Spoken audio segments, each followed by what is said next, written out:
The Rebel Troxel helmet is a statement maker with bold graphics and full ventilation. The lightweight Rebel is a trendsetter's favorite. The fashionable colors and designs cater to riders who like to match their horse's gear by looking great and being comfortably protected.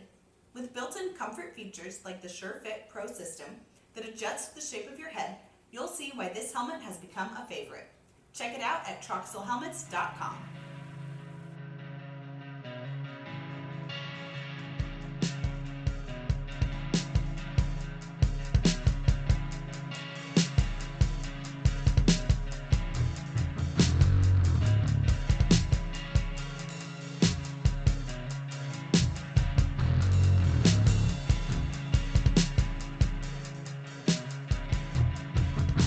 Hello, everyone, and welcome back to another episode of The Ride. My name is Jillian Sinclair, and I'm here with my co-host, Nichole Cherico.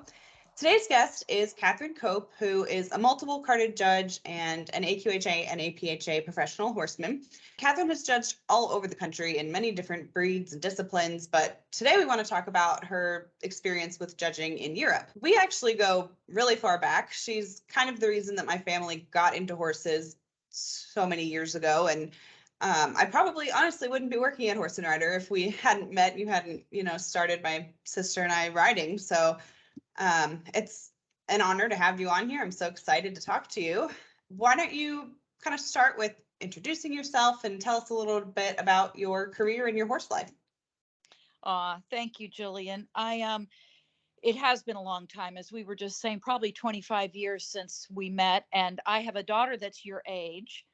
And yeah, I started out actually giving lessons to your oldest sister, Taylor, and then it was Avery. And you and Allie were really too little at the time to do lessons. You were probably 3 or 4 years old, but that's how we met, and that's how it all started in Melbourne, Florida. Yeah, and you're in Cocoa, which is right by me, but you travel. I feel like you're probably traveling more than you're home with how much judging you've been doing. Well, I'll tell you what, I'm in Cocoa Beach, and I do travel, but I also have another job. I'm still a high school administrator at Cocoa Beach Junior Senior High School. I decided as a horse trainer that was, had been training for a couple of decades, that I really like the idea of retirement and health insurance and things like that, just because I needed to plan for the future more, I thought. And my family was not a horse family. My husband's an engineer. My daughter played golf. And I really traveled so much at one time that I wasn't spending a lot of time with them. And they did make their wishes known at that point. Then I was restricted to not going anywhere on Thanksgiving, Memorial Day. Like, I had to spend at least a couple holidays at home. And major events like to take up those big holidays. So I changed what I was doing as far as the barn goes and started working at school. But I love to judge, and I knew I always wanted to judge. I love the traveling. I love the people, my fellow judges, and all the people from the horse show that would hire me. And everywhere I worked, to me, that is the most important part, is the relationships. So I continue that. I feel like your situation is very different from a lot of judges that I talk to. Most of them are horse trainers or have some kind of professional career in the horse industry. And obviously you had that, but now as a school teacher, do you find that it's a little more challenging to fit your schedules with your school schedule? Do you find that you're judging more in the summer when you're not working at the school? How does that work? That is a great question. And I really keep my job at school. I'm not in the classroom anymore. I'm on the admin team.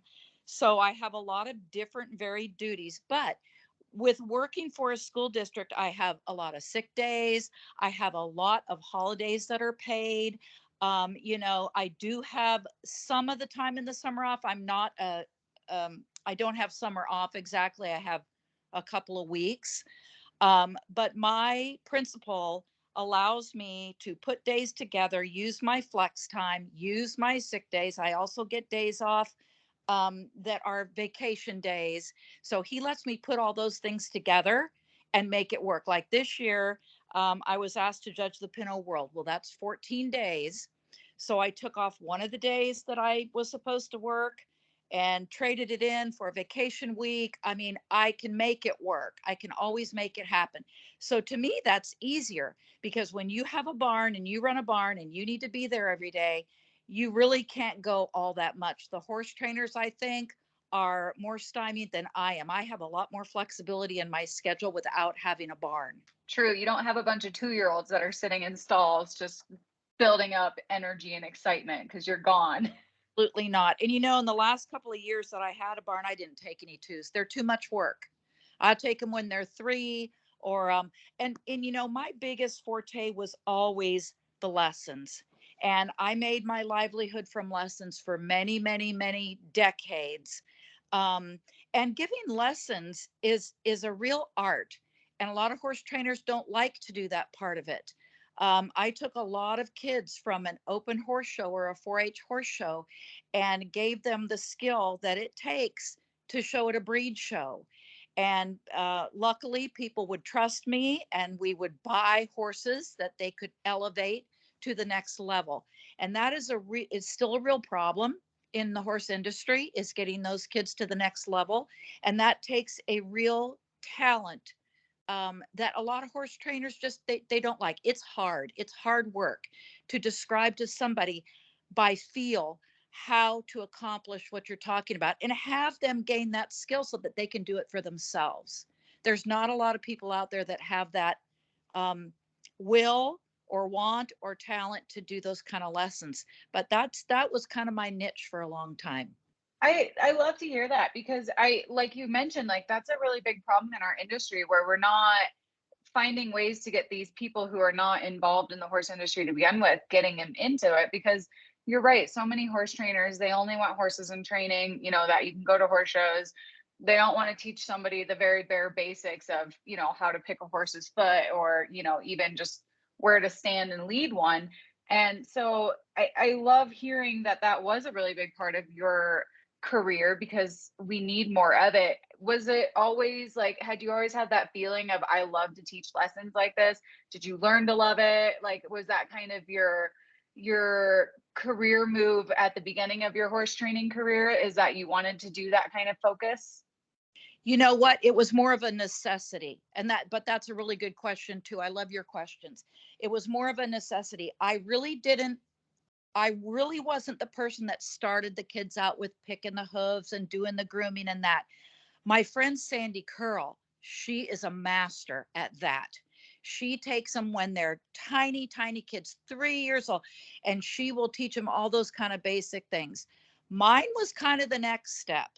And it was a necessity to be able to teach young riders balance, rhythm, and timing. And now you can't teach feel. I'm sorry about that. That is something you're born with. You either have it or you don't. But you can manage, you can make somebody a good technician. And sometimes that's what you have to do as well, because not everybody has that talent either. But and I could teach them how many steps are in the walk, how many in the trot, how do you count your lope, you know, and all the exercises that go with it. Jillian, you know that everybody that started with me went on the lunge line without a bridle, because we have to teach the feel of the seat first. And then in order to get people to use their leg, that's the next step there as well. It's hard, especially someone who's never understood that you ride the rear end of the horse into the front end, not vice versa. So this is the hard work that takes time, and people have to be willing to do. And these type of lessons, but they're invaluable, because this is how you make real riders. Without this, you don't have anything, you can't do anything else. Definitely. That's so true. And that's something that I think Avery, my sister, I never really thought about that, but I feel like that's something she got from you. Everything you were just saying, I hear her say all the time. And she loves lessoning, and she really has kind of made that a core of her business, even though she, you know, trains and everything, but she really does love the lessoning part. So, and it's such an important part of getting people just in the industry and in different parts of it and everything. So how did you know, you were lessoning and going to shows and everything like that. How did you go from there to judging and becoming, I mean, you're carded in, I think every association that you could possibly be. There's it's a pretty long Well, list. I did, and I rode, I showed, I trained, I gave lessons for a long time. But my friends would always ask me to come and judge their horse shows, open horse shows. And I judged my first really big open horse show. I think I was 17, and it was in Linden, Washington. And this is in the late 70s, 1970s. The horse shows were huge then. I mean, it's hard for anybody to imagine right now, but in those days, horse shows were just huge. And I this friend asked me to come and do it. I said, "Oh my gosh, I can't judge that show. That's a huge show." She goes, "Oh yeah, you can. You can do it. Come on." So I said, "Okay, well, I'll try." So they actually flew me there, and I judged this open horse show, and everybody said I did well. So I thought, well, God, that was kind of fun. Maybe I'll keep trying that. Then I moved. I got married, moved all the way across the country, and then I was in Florida, and I went back and met some horse people, of course, as you always do. And then Florida had amazingly a huge circuit of open horse shows at that time. There were the four P's: Plantation, Posse, Parkland, and something else down in Miami. And there was a lady down there. Her name was Gloria Watt. And her son Joe and Dawn, his wife Dawn, still live in South Florida. Their daughter Mackenzie Watt is now a trainer. They show Appaloosas, but Gloria Watt would hire me for all of those shows. And at the time, Jillian, I was training you guys, but these would be like day events where you could drive to the horse show a couple of hours, judge the horse show, and come home. So Gloria one time asked me after I judged a couple of horse shows for her, she said, "Well, why don't you have any cards?" I said, "Well, what are you talking about? What's a card?" I didn't even know. So she explained it to me that you had to go to the Color Breed Congress and you apply with this. She said, "Listen, if you fill out an application, I'll sign it for you." Oh, I said, "Okay, I'll do that." So that's actually how I got into it. What was the first one I applied for? I think in those days, if you got some of the lesser cards, then you would graduate to the bigger cards. So I did Pinto, Buckskin, POA, and those type of things. And that, if you get carded in that, then you get to the educational seminar at the Color Breed um, seminar for judges. And that's when you first start to get some real education. So that's how I started, and then I built cards after that. I got my paint card, I got my NSBA card, which I love I still love all my cards. The last one I got was my quarter horse card, and that one took more time and more effort. It's a little bit more of an exclusive club, not better, not worse, just different. And I've been judging ever since. So how did you go from judging, you know, from here, breed shows over here? How did you get started going over to Europe? That's something that I've always been just like so jealous of and envious of. I think it's so cool being able to participate in the horse industry over there. Well, you have to be asked to go. And at the time, the first time I went, I think it was in 2007. And APHA, the director of judges at APHA at the time, asked me to go. They knew that I had given lessons, that I was, good at that. And in those days, the people were just so hungry for knowledge in all the clubs and the charters they had started that it was hard to get. They had to afford to have a judge come over. In those days, APHA would help fund some of that cost, and they still do. Our breed association still help with USLGE trips and things like that. Um, but I went over, and part of the horse shows usually is that you do a clinic. They really like the ride the pattern clinics because they're not sure. Now you understand they're trying to do patterns and courses and things that are not in their language either. So I went over and I gave a clinic and I judged the horse show. And then APHA asked me to go to Germany and I did that. And then they asked me to go to France and I did that. And each show had a clinic with it. And once the Europeans know you, then they'll start asking you to come. So I've been fortunate enough to judge some of the biggest events in Europe. I judged Traviato Cavalli in Milan, Italy, and I've judged Equita Lyon in Lyon, France, and I judged the European Championship in Aachen, Germany. Um, and other various horse shows around too. But you get known for doing that, and then they ask you to come. That's a really cool. I had heard before that a lot of them will hold clinics before the actual event to do that kind of ride the pattern style. Um, did you have translators? I mean, especially in like you said, these are patterns that are not in their language. Like, did you have somebody? Do they provide you with somebody to kind of help translate that stuff? Yes, they sure do. You always have a translator with you. And I feel so sorry for my translators because I talk so much. Um, we just did the New Generation show in the clinic in Prague, and I had a wonderful translator, Jitka, and she also is the only carded judge, European judge in the Czech Republic. So, and she was wonderful, and she helped me immensely that day. But you always have a translator. And I always have everybody ask me a question, and we do it that way. Now the Europeans, as far as their scribes and everything, they were ahead of us for a long time. The scribes are very precise. They're very well trained. They watch the videos. They love to do it, and they usually have some English. It may be limited, but I can always use the universal language, finger pointing, and I've never had a problem. Are you seeing that the numbers are getting larger in Europe, especially for the all around stuff? You know, I'm in the reining world anymore. I came from the all around, but you know, in the reining there is quite a bit of European competitions and people winning World Equestrian Games and people flying in for, you know, big events like the Run for a Million and but you know, the all around is not as, you don't hear as much about it in Europe. Is it getting larger? Is it building a larger fan base over there?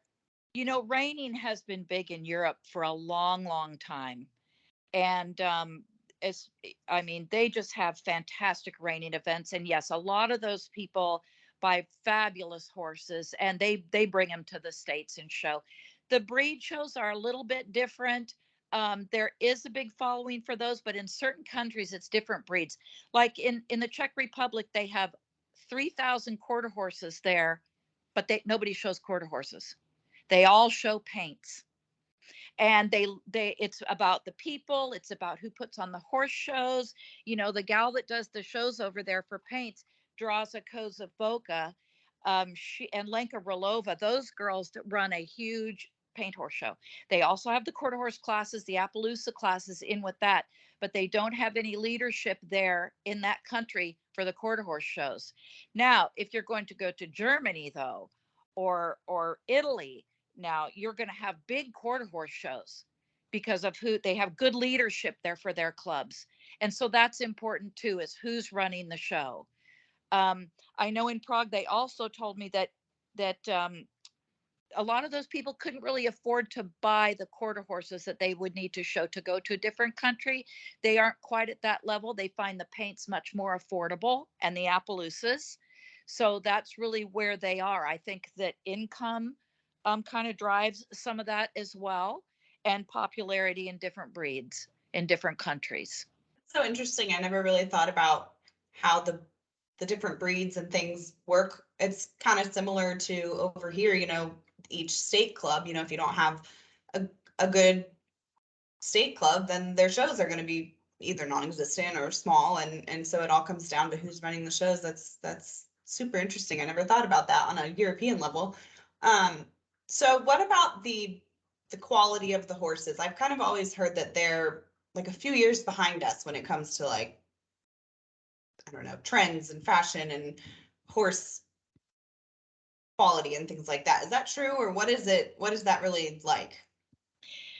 I would say that's pretty accurate, Jillian, because there used to be a huge gap. The first time I went and did a clinic in France, I had to take a bit out of a horse's mouth that was in backwards. So, and this is years ago, but people just didn't know. And now they are maybe just a couple of years behind us. They pay attention, they study, they watch our online horse shows. You know, they can watch the world show and see what's going on. And they've learned so much about movement and what showing is really all about. So to say that they're just a couple of years behind, maybe in style and fashion and that kind of thing, but you know, the Europeans just, they love showing, they love their horses, and they treat their horses so well. I mean, those horses are members of their family. And in Europe, while they do have horse trainers, most of the people do it on their own. And so it might take them longer, it might be harder, but when they accomplish something, it means so much more to them because they've made it happen, you know? Um, they're not that far behind us. The people that can afford to do kind of what we do in the States, they come over to the States and ride and show with trainers. Several of the European judges, they went and trained with Charlie and Jason at High Point.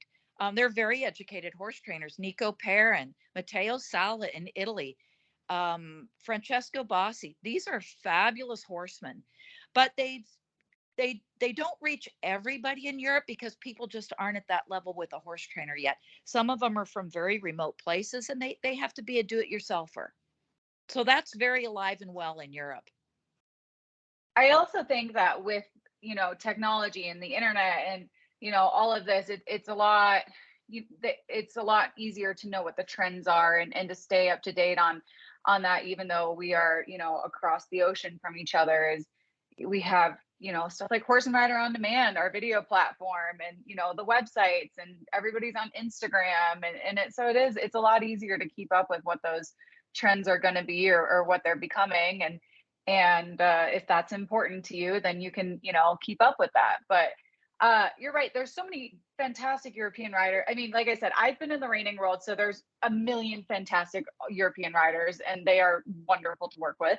But in the all around stuff, I remember when I would help my friend Robin Fritt out, like he would have European riders come before the World Show or before the Youth World Cup that AQHA puts on, and do clinics. And these kids were some of, like, I want to say they're such great horsemen. And I don't know if it's just because they were good horsemen or because they were so honored for the opportunity that they took in every second that they had working with someone like Robin, and not taking for granted, and it's kind of goes back to what you were saying, where these people do it on their own, and when they do it, it's really important to them, and to be able to accomplish that. So I have so much respect for them that when they come over here, and they have, I love talking with them and working with those, riders. That's absolutely the truth. They have such a sense of honor when their country chooses them to represent them in something like the Youth World Games, or anything like that. And the try is there. They and when you watch their horse shows, even awarding them at the end of a class is different. If it's a show, let's say it's a European championship for a breed, and um, somebody from Germany is first, and France is second, and Italy is third. There is a show about that. They have them line up, the three, that's like they're on a podium. They have the neck ribbons. They play the country's national anthem when they're awarded. There's a deep sense of pride in Europe about representing their country in the horse world. And I think that's where that comes from. They're so hungry for knowledge. They love it when they get a clinic. They ask questions, they participate, they work hard, and it's just a love for the horse.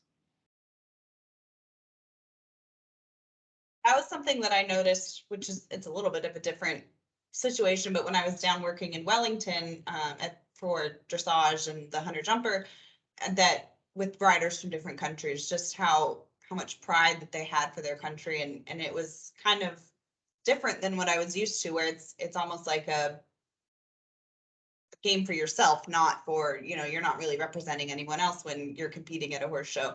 So that was kind of a cool thing for me to see, was all the riders coming together from different countries, and with, the national anthem and the flags and everything. It was a really cool part of the horse industry that I had never experienced before.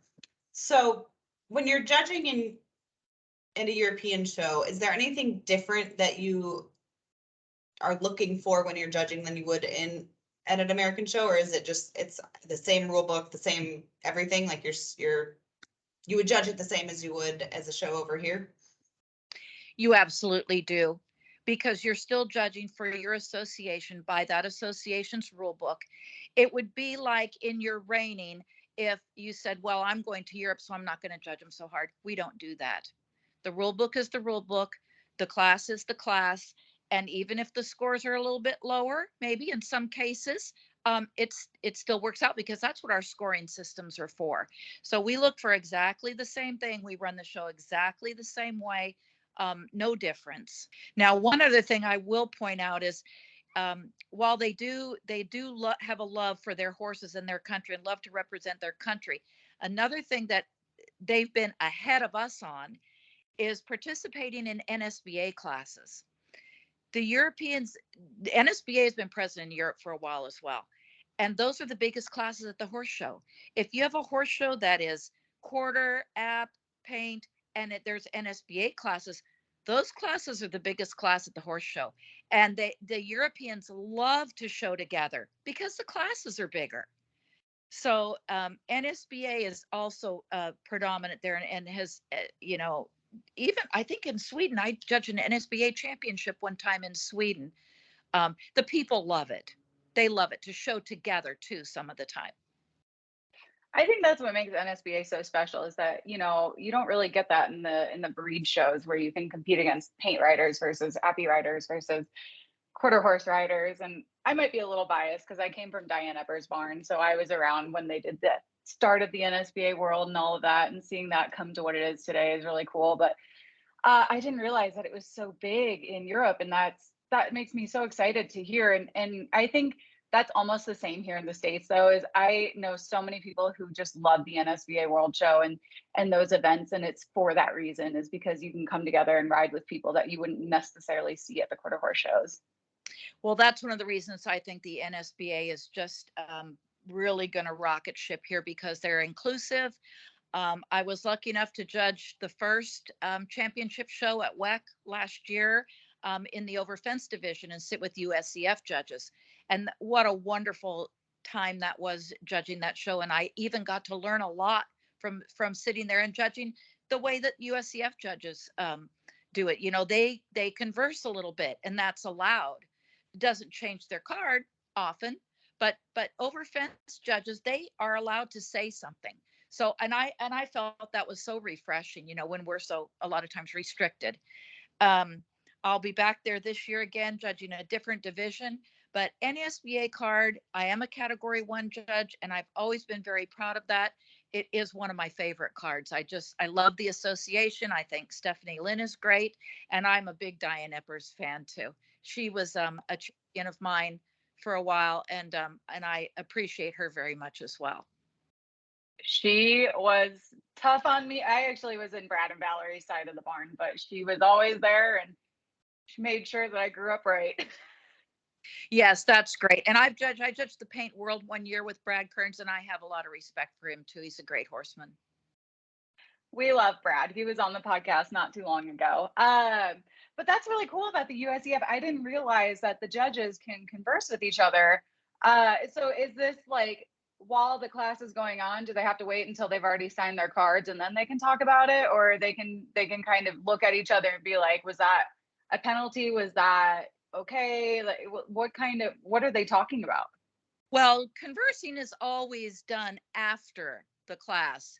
And if you have a 0, or if there was something major there. Now, breed show judges can also ask about that too. If there's a major penalty, you do get to discuss, as long as your ring stewards are present. So it's along the same lines. They just they talk about it a little differently, but I just learned so much by listening to how they described some of what the horses did over the fences. That's very cool. Yeah, it's a great system, and I think it's better for the exhibitors too. If we all know what we were looking at, or we agree that we saw something or didn't see something, you never want to be a person that thinks that they're on course when they're not. So those big major penalties or disqualifications, you need to be on the same page, I think. Oh, absolutely. And I think at the end of the day,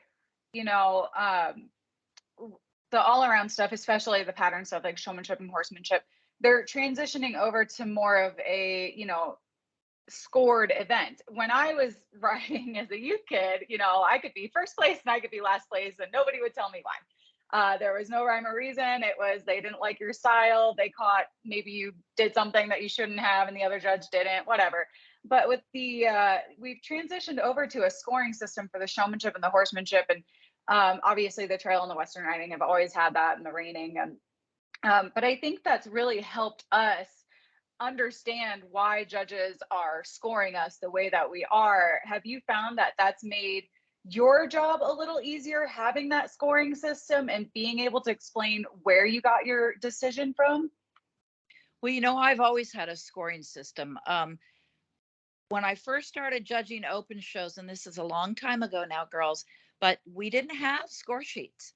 And I could not figure out how anybody was coming up with a trail score when they had no sheet. They would say, oh, well, that looked like about a 76. And I thought, well, I can't do that in my head. There's no way. So I made a score sheet by hand, put little boxes there.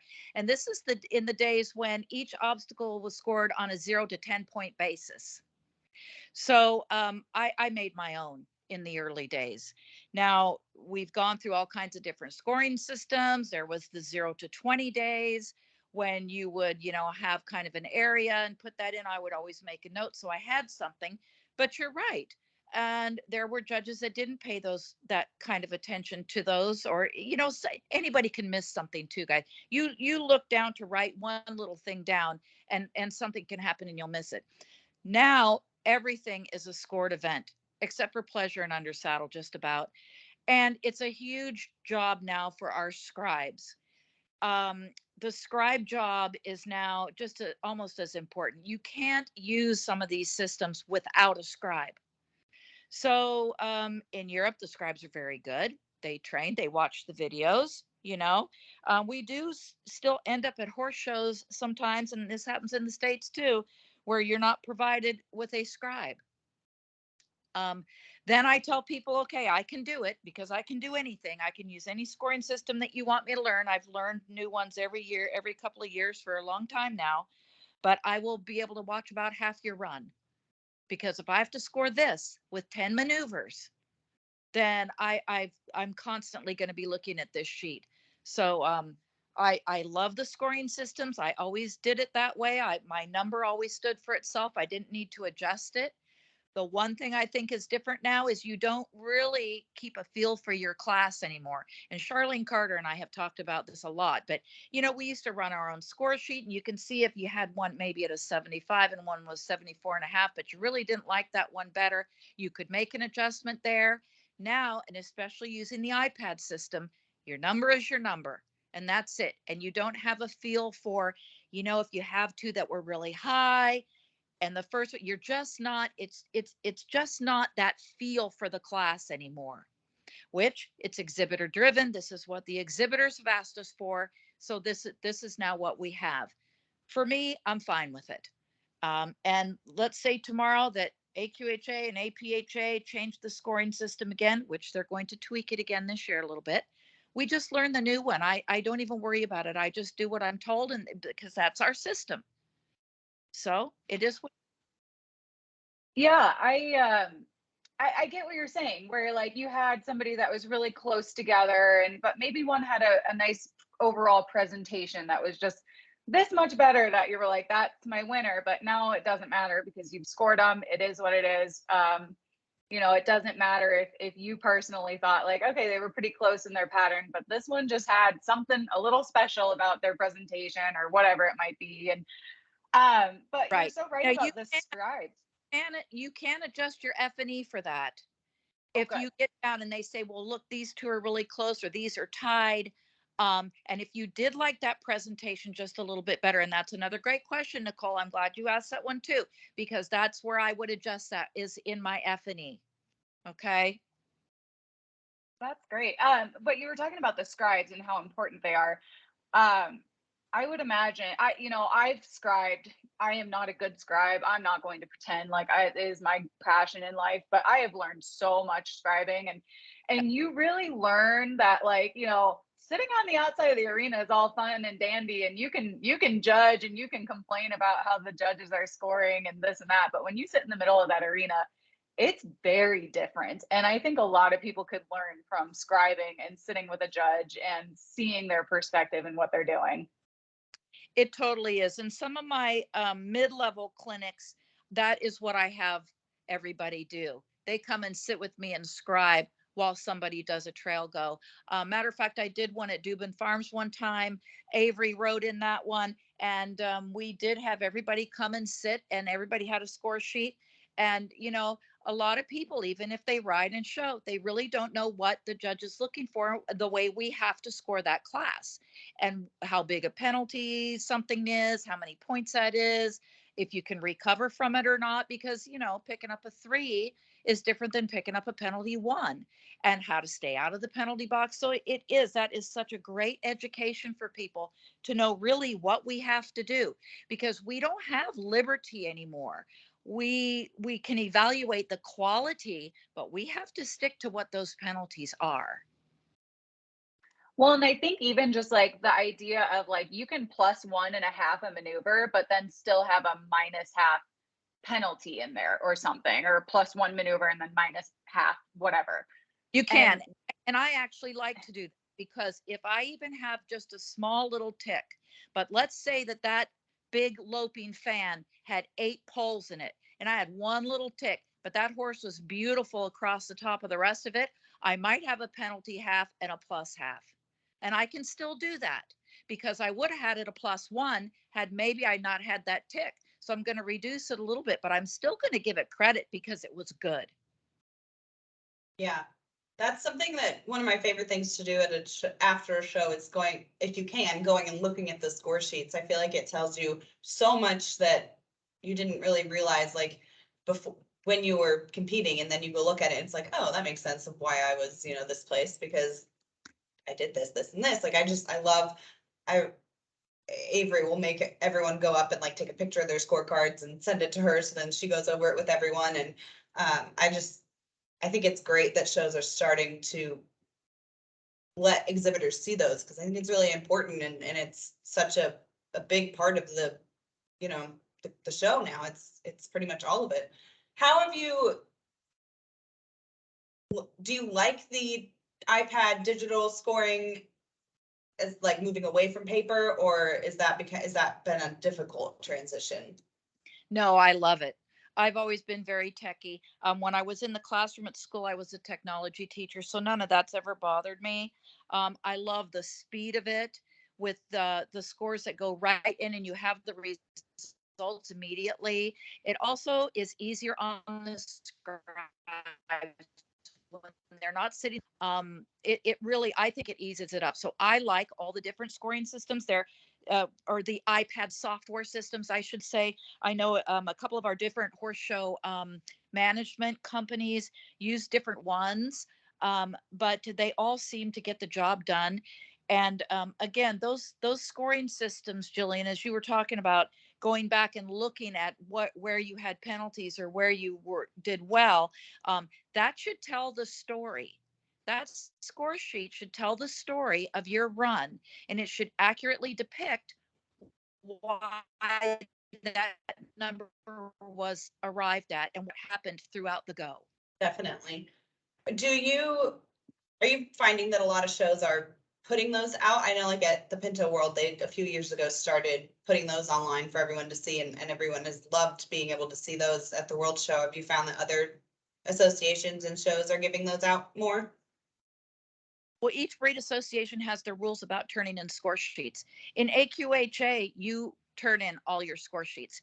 The Paint Horse Association only requires that we turn in the trail, the Western riding, the lunge line, and something else. But I turn all mine in anyway. I'm just used to it. I don't think that it's beneficial to not let people see what the scores were.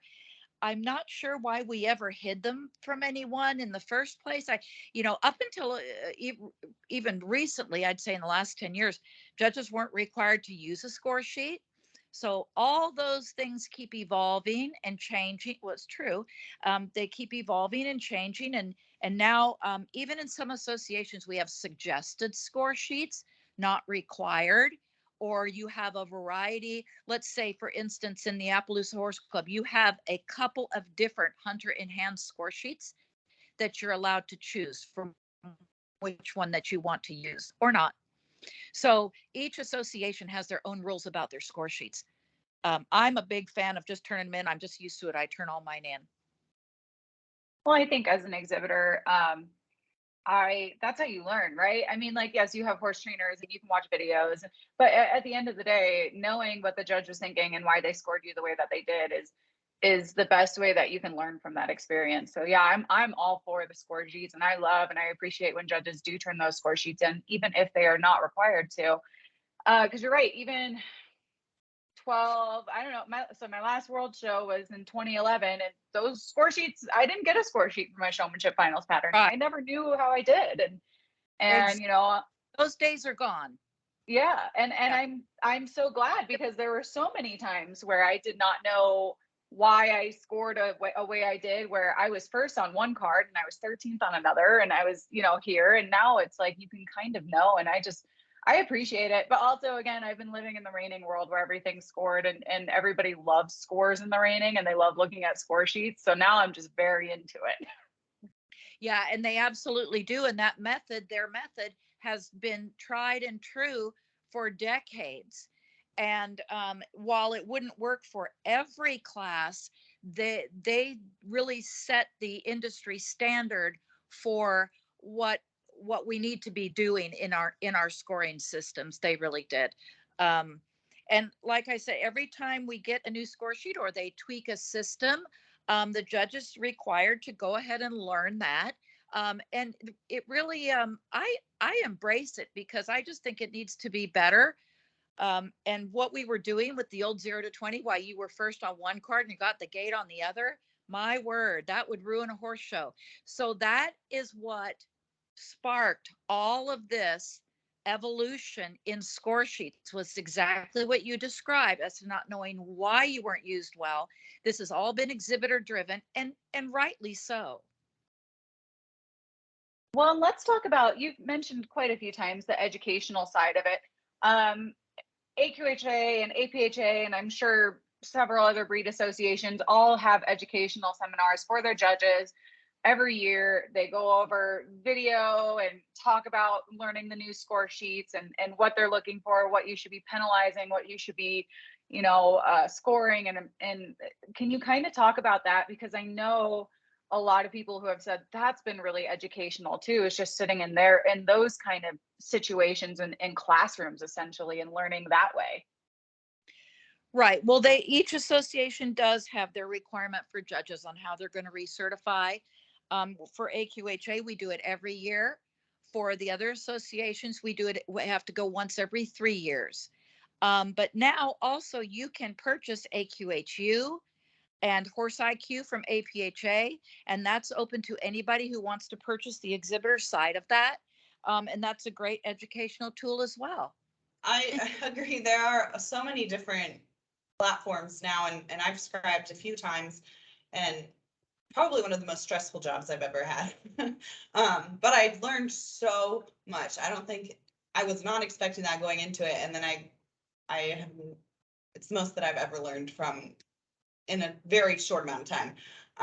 But I watched it was probably the Horse IQ stuff, their video series, and it was super helpful. And I think it's great that associations and like us, we have our on-demand platform, are putting that out there for the exhibitors to learn. So it's not just that something that the judges know and we don't understand. It helps us all be kind of on the same page and the same level of understanding of what they're expecting from us. I think that's super important.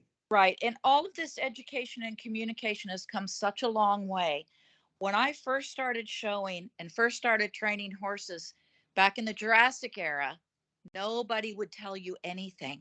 A guy that had a good horse, I'd go up and ask him, like, how do you do that? Nobody would say anything. That was their secret. they probably didn't even know what they were doing. But back in those days, there was no, we didn't cooperate. Nobody helped each other. But that has done a complete 180.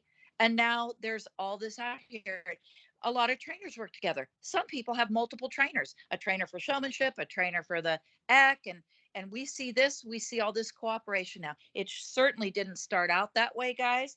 But as horses got better and training got better and shows got better, and we've seen all this elevate, so this is why we need to have all this education out here. And the breed associations, I think, have stepped up to the plate and provided it for their exhibitors. And that's where we're at now.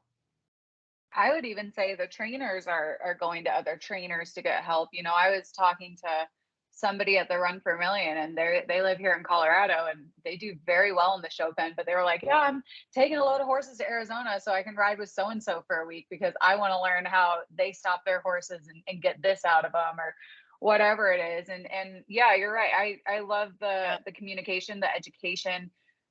People, every time Jillian and I contact somebody to do, whether it's a training piece or how you keep your horses healthy and ready for the show pen, they're also willing to share that knowledge with us. And it isn't some big secret that they're trying to keep hidden from the world.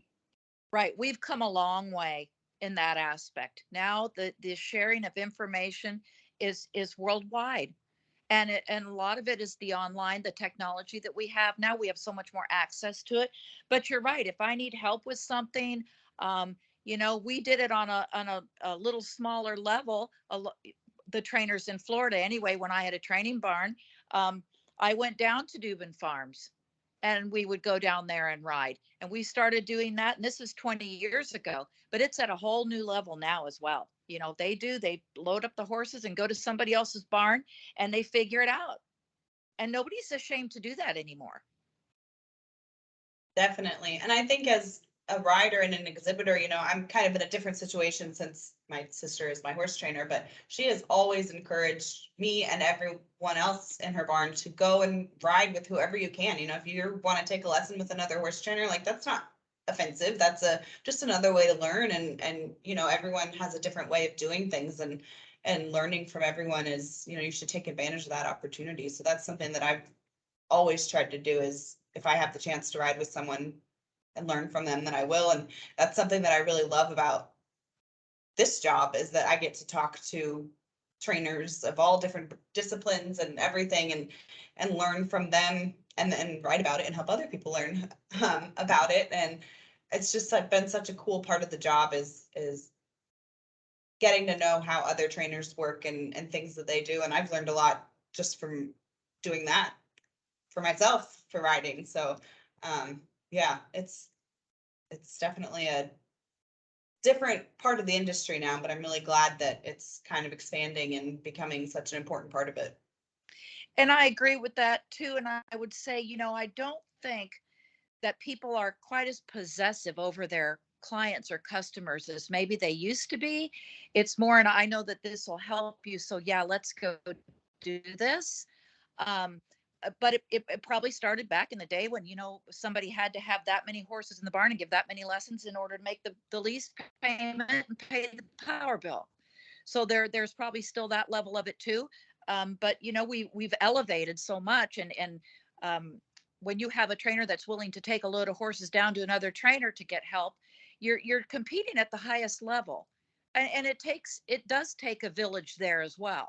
I think clinics too have been a really big, very beneficial to a lot of people, and especially those who maybe don't get that trainer 24/7, that they have to drive in for lessons or what it might be. But yeah, the clinics and the horse trainers that are willing to do those clinics, I know the people who participate in those are so thankful for those horse trainers that take time out of their busy schedule, whether it's because they're horse showing, training, judging, all three, taking time to fly to another part of the country, or in your case, the world, where you're going to all these different countries, and, providing that knowledge to people and sharing that knowledge, even though they're not technically your customers and you're not getting that training bill from them every month. It's really great. And I love the clinic atmosphere. And I've learned a lot from clinics, even though I've always had access to horse trainers. I've learned so much by leaving my barn and going and learning from someone else, because at the end of the day, we're all reinventing the wheel, right? Like we all want the same thing, but the way that people say it, sometimes it just makes sense when somebody else says it a different way, or they just describe it a different way. Yeah, and that is absolutely true as well. And I always liked giving the clinics and the group lessons, especially when I stopped training, because then I can still judge those people. I don't have a client relationship with them. And so it just opened it up that I wouldn't have to be wary of that. I think ethically for me, I don't want to judge anybody that I'm doing business with. And this way, for me, I don't do business with anybody. So I can judge anybody that comes into the pen, and I don't owe anybody anything. And I never did. I never felt that way anyway. I would always, I know what the right thing is. All of our judges know what the right thing is. I think maybe we should trust them a little bit more with that.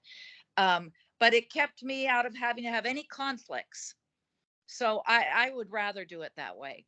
Yeah. Well, and as much as you're judging that I could see how that could become an issue. Right. Important, because what would I judge in Florida? Nothing.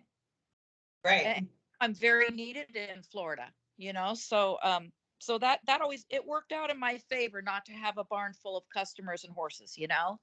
Plus, you guys, I was a one-man show, and I always trained myself. I didn't have any help. I couldn't hire anybody that would work like that. I mean, I know a lot of people team up now, but we just never had that. We couldn't even get people to clean stalls. So I was always a one-man show, and I worked really, really hard for a lot of years, and I was tired. And to be honest with you, I missed some of my good horses.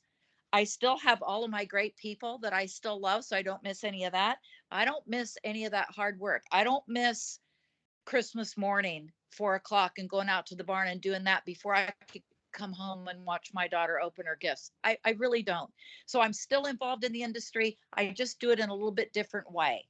Well, we so appreciated you coming on here and talking more about your perspective, because I think you're probably the first person whose full focus in the horse industry right now is the judging and going overseas and teaching people more about our industry, and it's been really great to talk with you and learn more about that side of the industry in case somebody is interested in kind of venturing into that path.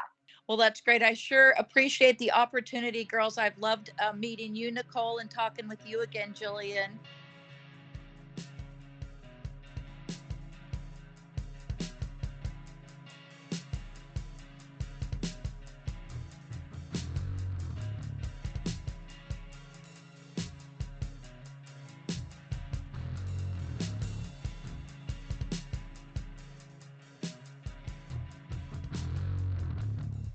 Thank you guys for tuning in to the Ride Podcast. We hope you enjoyed this episode, and please be sure to subscribe wherever you listen to podcasts.